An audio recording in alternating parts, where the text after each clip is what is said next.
चलिए आइए आज फिर चलते हैं यार बैटल की ओर, कतई बिल्कुल रणभूमि में प्रवेश कर रहे हैं पूरी ताकत के साथ और जबरदस्त बातें पढ़ेंगे कि क्या क्या हुआ है रणभूमि में। चले आओ जी आओ, चल रही हैं बंदूकें और लेट्स गो इन।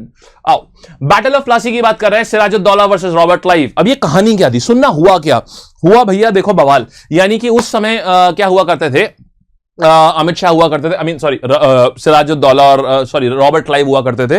अमित शाह नहीं बोला मैंने बोला रॉबर्ट क्लाइव हुआ करते थे, जो कि गरम मतलब गजब बिल्कुल परम ज्ञानी आदमी थे। यानी उनका जुगाड़ बनाने में गजब काम चलता था। इसको इधर हटाना है, इसको उधर लगाना है, इस आदमी को मिलाना है अपने पास में। तो ये काम किसका था, ये जो रॉबर्ट क्लाइव आप एक व्यक्ति देख रहे हैं ना यहां पर पीछे, तो रॉबर्ट क्लाइव का वो काम हुआ करता था। अब समझिए है, मैं बोलता हूं हिस्ट्री रिपीट्स इटसेल्फ, आपने सुना ना हिस्ट्री रिपीट इटसेल्फ। तो क्या आज के टाइम पर इन्हीं की शक्ल में हमारे वहां भी एक बहुत बढ़िया पॉलिटिशियंस है, कई सारे जो पैदा हुए हैं, मतलब इन्होंने पुनर्जन्म लिया हुआ है। अब कैसे पुनर्जन्म लिया, ये सब क्या हुआ, ये सब कहानी बताता हूं आपको। तो सुनिए हुआ क्या।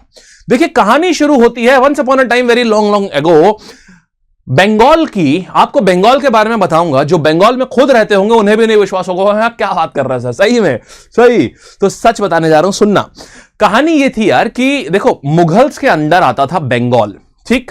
अब बंगाल ऐसे तो मतलब उस समय बोलते थे बंगाल सूबा बोलते थे, सूबा सूबा समझते हो ना क्या होता है, प्रोविंस होता है सूबा। प्रोविंस को हिंदी में बोलते हैं अपन सूबा, सूबा बोल दो। स्टेट से काफी थोड़ा छोटा होता है स्टेट से, और प्रोविंस होती है सूबा। तो अब क्या हुआ, Bengal was one of the richest provinces, not in India भाई साहब, not in Asia भाई साहब, but in the world. Bengal was one of the richest provinces in the world. जहां पर क्या हुआ, सोचिए वो भारत में था। ये बात हो रही है कब, 1764, 1757, 1760 की। बंगाल दुनिया में सबसे रिचेस्ट प्रोविंस हुआ करता था, इसको बंगाल सूबा बोलते थे। इवन इतना ज्यादा अमीर हुआ करता था कि यूरोपियन नेशन की जीडीपी, पूरे यूरोपियन नेशन में कोई भी कंट्री अगर उठा लो, कोई भी एक कंट्री उठा लो, उसकी पूरी जीडीपी और बंगाल की अपनी जीडीपी, बंगाल की जीडीपी ज्यादा होती थी यूरोपियन नेशन के कंपैरिजन से। गरीब आदमी है ना, लेकिन बंगाल में क्या होता था, बंगाल की जीडीपी मस्त होती थी, बढ़िया, मतलब सबसे बढ़िया जीडीपी थी बंगाल की। पर कैपिटा इनकम जो होती थी वो किसी भी यूरोपियन कंट्री से भी अच्छी होती थी जो बंगाल की पर कैपिटा इनकम थी। यानी मुद्दे की बात आपको समझ में आई, पैसा ही पैसा, क्या बात है साहब। और जहां पैसा है वहां क्या है, विश्वासघात, विश्वासघात है वहां, क्योंकि वहां आ जाता है कलयुग। कैसे आता है सुनिएगा। देखिए तो हुआ क्या, जो वहां के नवाब वावाब थे, मुर्शीद कुली खान साहब नाम था उनका। तो मुर्शीद कुली खान साहब ने सोचा यार एक बात बताओ, इतना पैसा और दे दे हम जाकर के इन मुगलों को, ये तो बहुत गलत बात है। तो इन्होंने क्या किया, इन्होंने बंगाल को इंडिपेंडेंट डिक्लेयर कर दिया। औरंगजेब निपट लिए जैसे ही, अब उसके बाद के जितने भी मुगल शासक थे वो बहुत कमजोर थे, तो उन्होंने उसको इंडिपेंडेंट डिक्लेयर कर दिया मुर्शीद कुली खान ने। फिर उसके बाद क्या हुआ, वहां पर रूल करने लगे कौन, सिराजुद्दौला जी। मुर्शीद कुली खान के बाद उस तख्त पे कौन आया, सिराजुद्दौला। अब जब सिराजुद्दौला आ गए तो यहां पर क्या हुआ ये समझिएगा।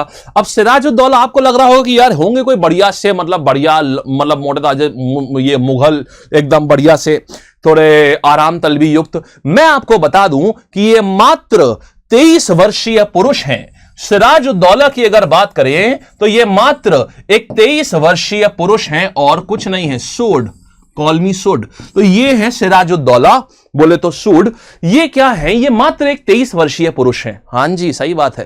तो जब तक आप 23 वर्षीय उम्र में आप सोच रहे थे कि जब आपके मतलब आपके लाइफ की प्रॉब्लम क्या होती है, ओ शिट मेरा बजट नहीं है but I have to go on a date.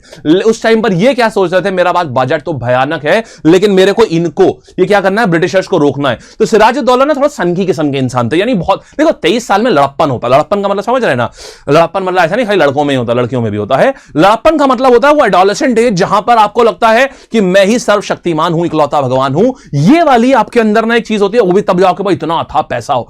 तब होगा क्या फिर, एक मिनट रुको यार मैं देख लूं, मैंने शुरू जब से लेक्चर किया मैंने तब से कमेंट देखे ही नहीं है। सुन रहे हो ना सब कुछ, हाँ बढ़िया, चलो ठीक है आप सुनिए। अच्छा सो अभी क्या करेंगे, ए बाबा स्पैम ना करो भाई, स्पैम मत करो। हमको कमेंट देखना होता है इसलिए ताकि हम समस्या सुन लें। पीडीएफ की समस्या कहां से, एक बात बताइए, मोबाइल से प्रिंट करें पीडीएफ, बताइए मोबाइल से पीडीएफ निकालें, नहीं ना निकलेगी, नहीं निकलेगी ना।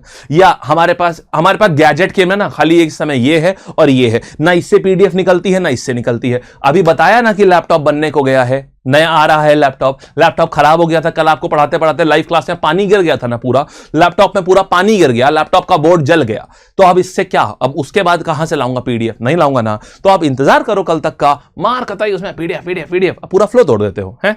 देखो चलो अब समझना, अब क्या करेंगे यहां पर देखिएगा।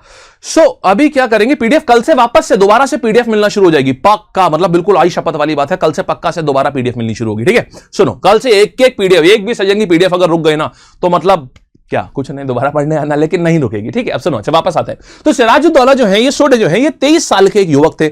इन्होंने क्या किया, अंग्रेज जो थे उन्होंने अपना फोर्टिफिकेशन शुरू कर दिया, यानी किलेबंदी शुरू कर दी। उन्होंने बोला भाई, इन्होंने भी शुरू किया, और किसने शुरू किया, फोर्ट विलियम इन्होंने बनाना शुरू किया, और फ्रेंच ने भी बनाना शुरू किया, किलेबंदी। तो सिराजुद्दौला बोले देखो भाई साहब, बाकी सब ठीक है लेकिन किला विला नहीं बना हमारे वहां। तो फ्रेंच ने बोला नवाब साहब बोल रहे हैं, चलो कोई बात नहीं, इनकी बात की इज्जत रख लेते हैं और नहीं रोकते हैं, फिर भी चालू रखा उन्होंने। तो फ्रेंच ने भी चालू रखा, इन्होंने भी चालू रखा। नवाब साहब बोले देखो बेटा, आखिरी चेतावनी दे रहा हूं, या तो रोक लो, नहीं तो मेरा प्रकोप सुनने को एकदम तैयार रहो, तुम्हारे ऊपर मैं बरस जाऊंगा। तो यहां पर बोले ठीक है। तो फ्रेंच को हुआ, फ्रेंच बोले यार बस भाई, अपने अंदर हिम्मत है लेकिन इतनी हिम्मत नहीं है कि नवाब से भिड़ जाओ, वो भी इतना पावरफुल, इतना पैसे वाला नवाब, कहां से भिड़ सकते हैं, अपन नहीं भिड़ पाएंगे इनसे, ठीक है।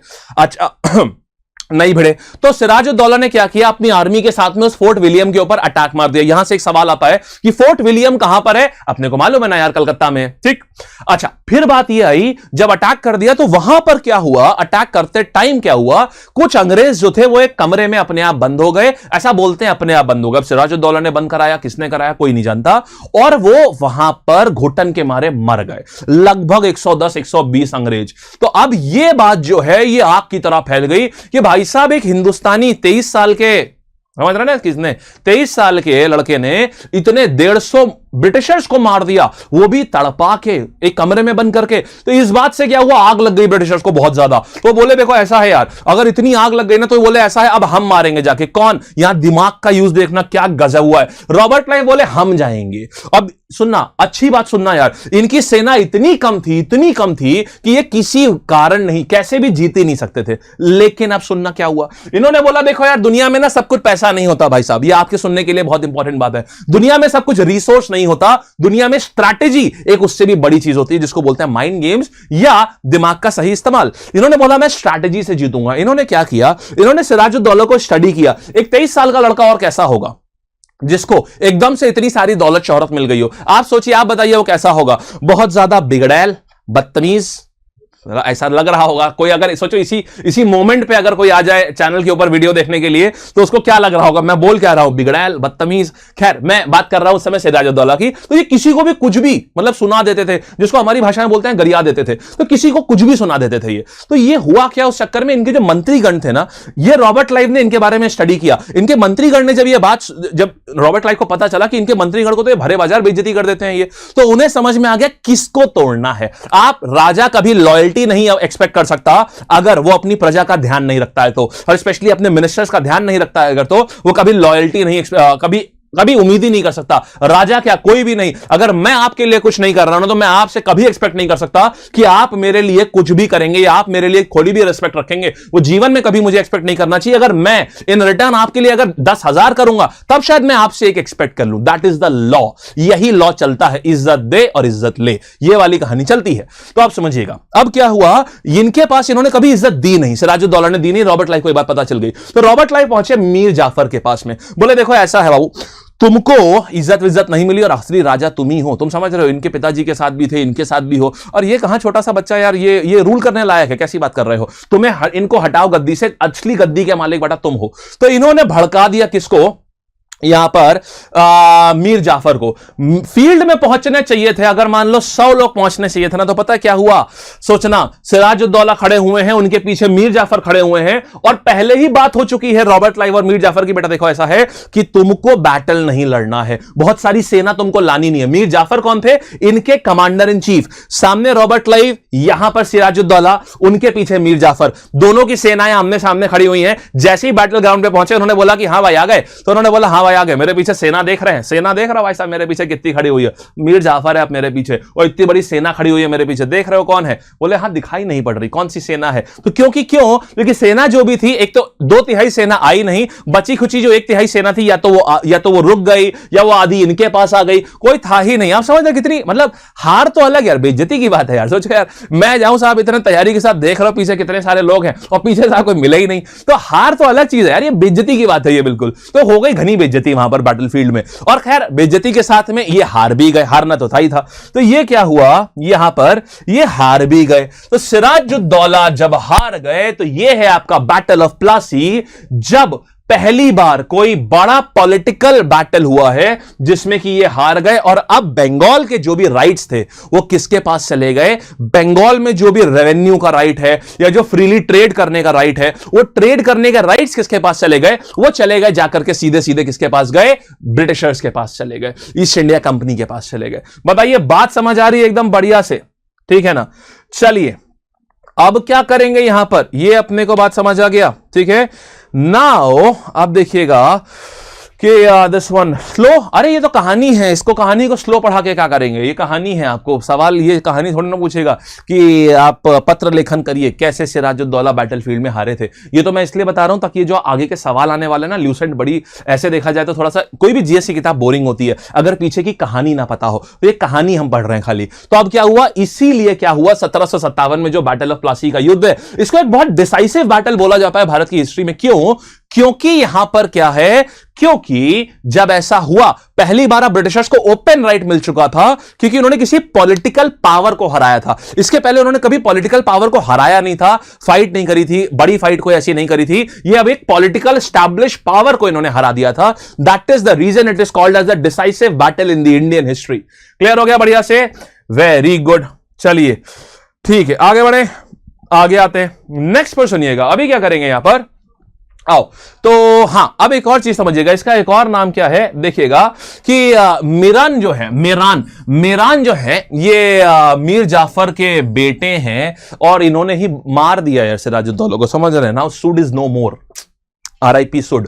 तो यहां पर क्या हुआ, मीरान जो है, जो मीर जाफर के बेटे हैं, उन्होंने क्या किया, उन्होंने मार दिया। मतलब सोचो एम्प्लॉयर थे यार ना, इनके पिताजी के एम्प्लॉयर है ये, इनके पिताजी तो नौकरी करते हैं सिराजुद्दौला के वहां, और इनके बेटे जो है मीर जाफर के बेटे मीरान, उन्होंने जाकर के सीधा एम्प्लॉयर को ही भाई साहब निपटा दिए।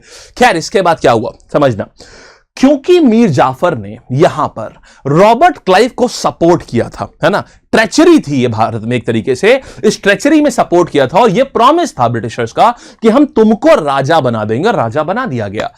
लेकिन अब समझिएगा अब क्या होने जा रहा है, जब एक बार राजा बना दिया तब अब ब्रिटिशर्स की डिमांड दिन दूनी रात चौगनी बढ़ती ही चली जा रही थी। ध्यान से सुनिएगा अब क्या हो रहा है यहां पर, ये दिन दूनी रात चौगनी जो है ना यार, ये बढ़ती ही चली जा रही थी इनकी डिमांड, में थक ही नहीं रहे थे। आज ये भी चाहिए, वो भी चाहिए, ये भी चाहिए, वो भी चाहिए, सब इन सबको सब चाहिए था इनको। तो इसके बाद इनका जो बेटा था ना मीर जाफर को हटा करके बोले, मीर जाफर बोले यार कुछ तो इज्जत छोड़ो भाई, हम मतलब इतनी बिल्कुल मतलब आप समझ लीजिए तन ढकने को लंगोटी नहीं। एक प्रोवर्ब है कि तन ढकने को लंगोटी नहीं, इसका मतलब ये होता है कि जरा सी भी इज्जत ना छोड़ना। तो इसका मतलब ये हुआ कि ये भरे दरबार में आते थे और बोलते थे ऐसा करो, और वो बिल्कुल गलत होता था। अब दरबारी के सामने कम से कम राजा की इज्जत रखो भाई, उनके दरबारी बैठे हुए हैं, लेकिन वहां भी इज्जत नहीं रखते थे ब्रिटिशर्स। बोलते थे ऐसा ऐसा चाहिए, ये ट्रेड का टैरिफ है, हम इसमें एक भी रुपया टैक्स नहीं देंगे। इनके मंत्री ऑब्जेक्ट करते थे लेकिन ये कुछ कर नहीं पाते थे। क्यों? क्योंकि ट्रेचरी करी थी इन्होंने और ब्रिटिशर्स ने इनको बनाया था इन्होंने, ठीक है ना। तो अभी क्या हुआ ना हो, इसकी वजह से इन्होंने ब्रिटिशर, अब इनके बीच में किसके मीर जाफर और ब्रिटिशर्स के बीच में खटास आने लगी। बोले यार मामला ना कुछ गड़बड़ है यार, मामला जम नहीं रहा यार, जैसा होना चाहिए था ना वैसा मामला हो नहीं रहा है। तब क्या हुआ, ब्रिटिशर्स ने बोला जैसे ही आप, मतलब ब्रिटिशर्स आप समझ लिए प्राइवेट कंपनी है, जब तक काम है भाई साहब, काम नहीं हुआ तो हटा दिया, ज्यादा काम वाला बंदा रख लेंगे, सरकारी नौकरी वाला हिसाब किताब नहीं था यहां पर। तो ये क्या हुआ, इन्होंने बोला कि यार मीर जाफर ना अब अपने को रिजल्ट नहीं दे पा रहा है, कोई फायदा नहीं मिल रहा है यार इससे, यार इसको रखने से। इसके क्या करा, इन्होंने इनको हटाया और इनके बेटे को रख लिया, मीर कासिम, ठीक है, मीर कासिम। तो मीर कासिम आ गए यहां पर। तो पहले ये बताओ बैटल ऑफ प्लासी पूरा क्लियर है, ठीक है।